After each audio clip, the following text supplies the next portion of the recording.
Hello and welcome to our new episode of the Unmistakable Woman Show.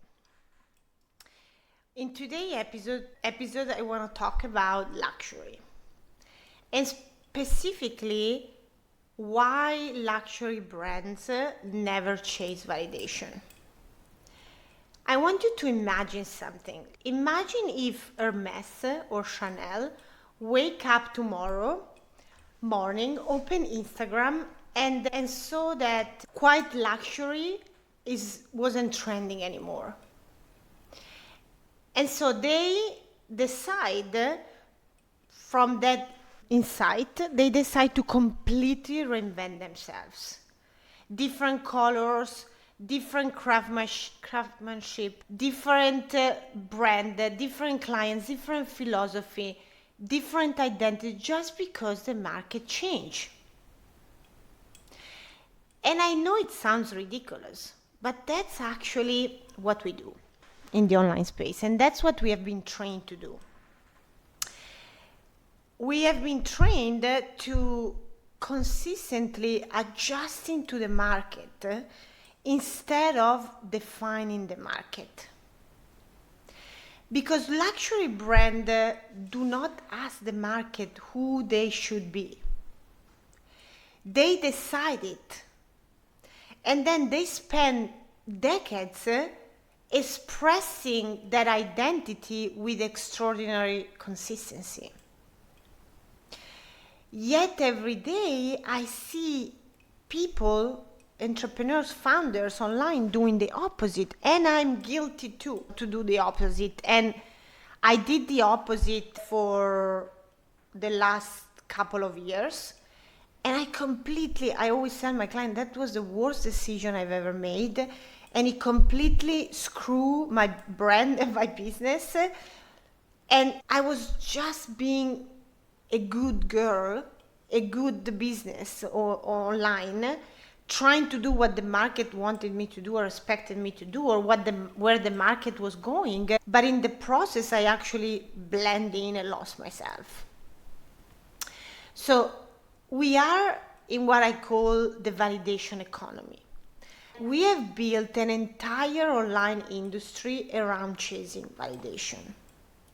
The likes, the comments, the shares, the views, the hooks. And slowly, without even noticing, the market stops responding to who you are. Because you are constantly changing who you are in response to the market. So you are no longer in a position of leadership, you are in a position of reaction. And that's never the philosophy or the way of doing things of a luxury brand. So why luxury brand feels so powerful? Not because their prices, but because they express safety, they express certainty. They do not apologize for their prices. They do not apologize to their customers. They don't try to convince their customer. Actually, the customer needs to feel chosen to be part of the brand. Luxury brands do not explain themselves endlessly, do not change constantly to being approved by people. They don't become someone else because another brand is trending right now. They have their own standard, their own beliefs, their own identity. And that standard, that certainty, that identity creates trust in their customers. Because when you know exactly who you are, people know exactly what to expect from you. And that creates trust, safety, and ultimately desire. And what does it mean for you? What does it mean for your business? This obviously has nothing to do with watches or fashion or whatever. This has everything to do with your business. How many times have you changed your messaging because another coach told you to do? How many offers have you created because someone told you that was what the market wanted? How many times have you softened your thoughts, your opinion, because you didn't want people to disagree with you? Every time you abandon yourself to gain approval, let me repeat, every time you abandon yourself to gain approval, your brand becomes a little less memorable. Not because of strategy, but because conviction, because standards, because identity, everything we said before. And luxury is not built on massive validation and massive reach. They actually have strong standards and boundaries. So they don't say yes to more customers, to more people, but they actually apply a lot of restraint. Like Hermès doesn't produce unlimited bags. That's actually the opposite. Chanel doesn't allow their brand to be everywhere. The Ritz Carlton doesn't try to be for everybody. So luxury grows through standards and boundaries, not through being accessible. And the same is true for your brand. Every time you say yes to something that is not aligned, you make yourself less desirable. Every time you dilute your standard with clients, you make yourself less desirable. You lose slowly, you erode the trust within yourself, but also with your audience. So, a thing very important here is to have the courage to be misunderstood. Because there are people out there, of course, who think like that a Rolex price is crazy or a Birkin price is crazy and they will never buy that. And that's absolutely okay with them, with their mess. But you don't judge them for it. And they don't try to appeal to everyone. So you need to have the courage to be different, to be misunderstood, you have to have the emotional courage that luxury brands have. You have to be willing for people to say, she's changed, she's too expensive, she's too much, who does she think she is? She's not for me. This is gonna happen.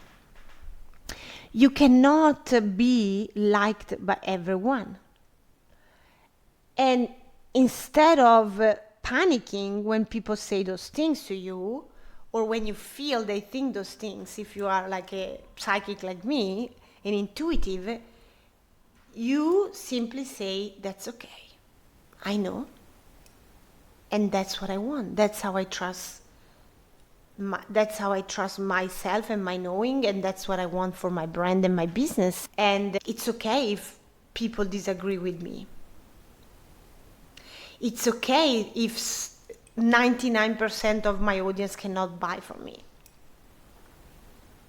It's okay if someone thinks my prices are too high or too low, or I speak too much, or I say too much, or whatever. So, of course, not everyone can afford to buy a Birkin or an Hermès scarf. As no one not everyone can afford to buy a Chanel bag.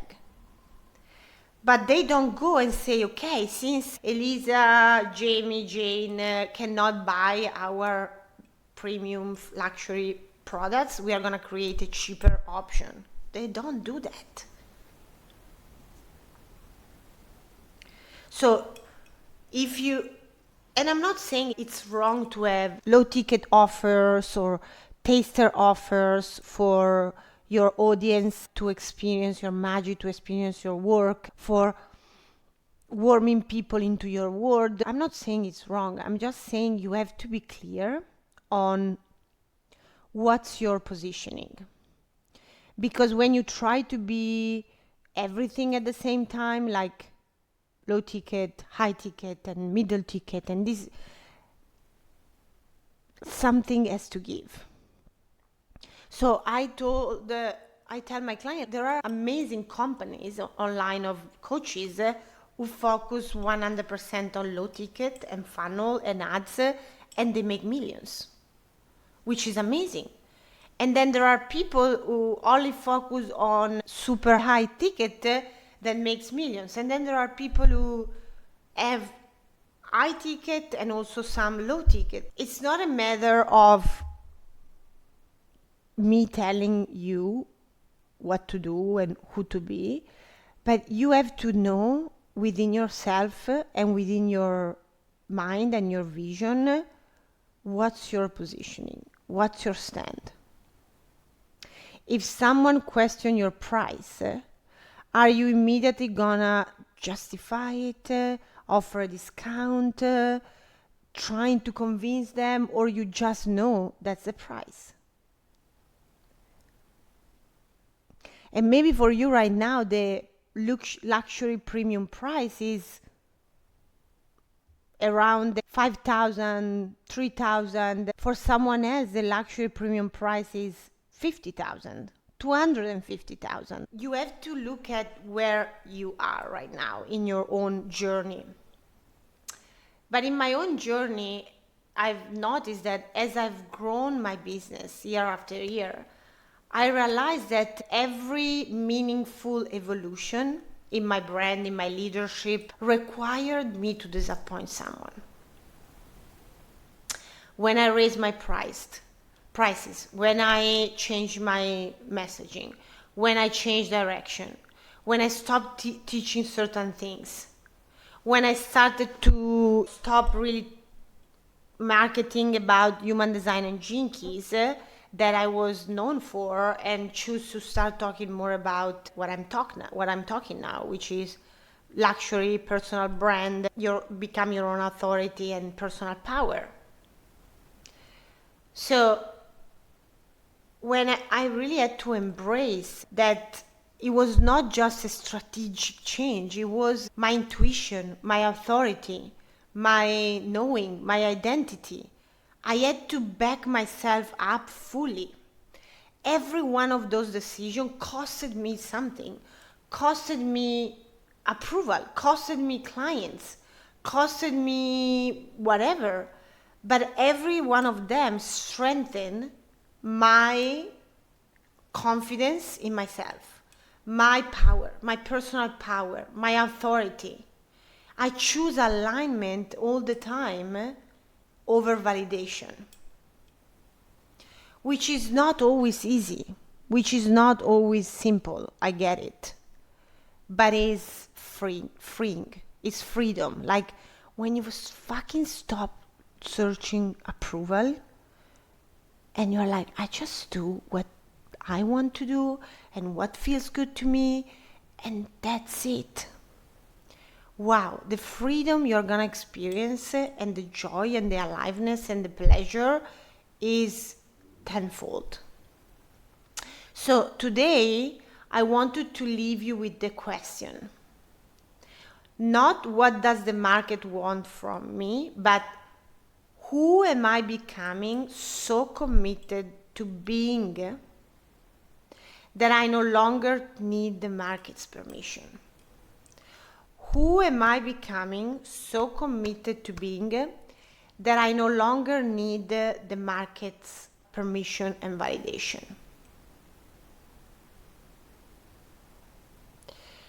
You have to decide the woman you are. You have to decide how you want to show up. What you believe to be true. What do you want? Long before the market applauds you, long before the markets validate you, long before you see external evidences. And maybe that's the real definition of luxury. It's not owning expensive things, but becoming someone who no longer needs external validation to recognize their own value. I will see you on the next episode. Bye for now.